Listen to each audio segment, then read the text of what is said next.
السلام علیکم ناظرین، میں محمد عمران اور آپ دیکھ رہے ہیں یوٹیوب چینل تعلیمی دنیا۔ ناظرین، آج کا میرا موضوع ہے بہار بورڈ کا جو ایگزام ہونے والا ہے کلاس 10 کے اوپر، میں اس کے اوپر میں ویڈیو بنا رہا ہوں۔ ویڈیو کا میرا پارٹ نمبر 31 ہو چکا ہے اور آج کا میرا ویڈیو ہے پارٹ نمبر 32۔ تو چلیے ہم شروع کرتے ہیں۔ آج کا میرا چیپٹر رہے گا ڈاکٹر عبد المغنی کے اوپر۔ کن کے اوپر؟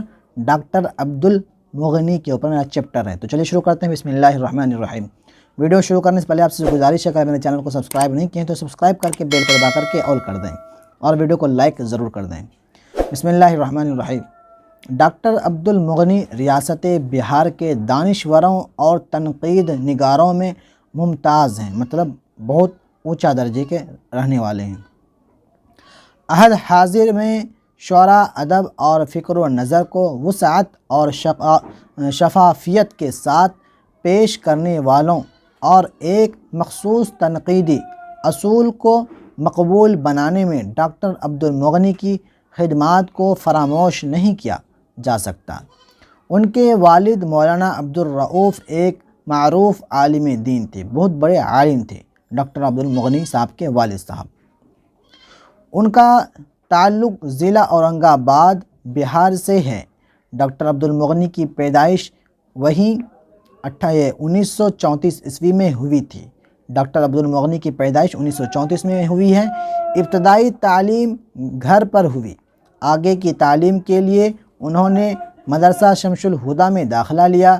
یہاں سے انہوں نے عالم کی سند حاصل کی۔ دیکھیں، اس طریقے سے بھی آپ کو سوال آ سکتا ہے کہ ڈاکٹر عبد المغنی شمس الہدیٰ میں کون سا داخلہ لیا اور وہاں سے مطلب کون سا سند حاصل کیا، سند کا مطلب کون سا سرٹیفکیٹ حاصل کیا۔ تو ان کو آپ کو جواب دینا ہے عالم کا سرٹیفکیٹ، عالم کا سند انہوں نے حاصل کیا یہ شمس الہدیٰ مدرسہ سے۔ اس طریقے سے بھی آپ کو سوال آنے والا ہے۔ مدرسہ کی تعلیم کے ساتھ انہوں نے عصری تعلیم کی طرف بھی توجہ دی۔ عصری تعلیم مطلب یہ دنیاوی تعلیم، مطلب انگلش ہندی جو سب ہوتا ہے، یہ دنیاوی تعلیم۔ مدرسہ کی تعلیم کے ساتھ انہوں نے عصری تعلیم کی طرف بھی توجہ دی اور انگریزی میں MA کیا۔ ملازمت کا وقت آیا تو انگریزی کے لیکچرر کی حیثیت سے پٹنہ یونیورسٹی کے پٹنہ کالج میں ان کا تقرر ہوا، مطلب اس کو چنا گیا انگلش کے لیکچرر کے لیے۔ بعد میں ان کا تبادلہ BN کالج میں ہو گیا، جہاں سے وہ اپنی ملازمت سے سرگزشت ہوئے۔ پروفیسر عبد المغنی نے شعر و ادب کی متعدد اصناف کے بارے میں اپنے مطالعات پیش کیے ہیں۔ اقبال ان کا خاص موضوع رہا ہے۔ وہ تقریباً 20 کتابوں کے مصنف و مؤلف ہیں۔ زندگی اور ادب کے حوالے سے وہ ایک مخصوص تعمیر نقطہ نظر کے حامل تھے اور انہوں نے اسے کامیابی کے ساتھ اپنی تحریروں میں پیش کیا ہے۔ ان کی اہم ترین تنقیدی تالیفات میں جادۂ اعتدال، نقد نظر، معیار و اقدار، تشکیل جدید، اقبال اور عالمی ادب وغیرہ ہیں۔ پروفیسر عبد المغنی کی وفات پٹنہ میں 5 ستمبر 2006 میں ہوئی ہے۔ اس میں تو 5 ستمبر ہے، کسی میں اکتوبر بھی دیا گیا ہے۔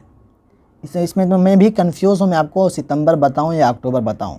میں اس میں کتاب کے میں بحالی والا جو میرا کورس چل رہا ہے اس کا جو میں تیاری کرتا ہوں، اس کے اندر اس میں 5 ستمبر دیا گیا ہے۔ یہ کلاس 10 کا جو کتاب ہے درخشاں کے اندر اس میں 5 ستمبر 2006 دیا گیا ہے، لیکن جو میرا بحالی والا جو کتاب ہے اس کے اندر میں جو تیاری کر رہا ہوں اس کے اندر اکتوبر 2006 دیا گیا ہے۔ بتائیں، 1 مہینہ کا یہاں پہ فرق دکھ رہا ہے۔ بتاؤں، میں سوچ رہا ہوں کیا میں آپ کو بتاؤں اور میں بھی یاد کروں، تو بتائیں، ہر کتاب کے اندر الگ الگ ہیں۔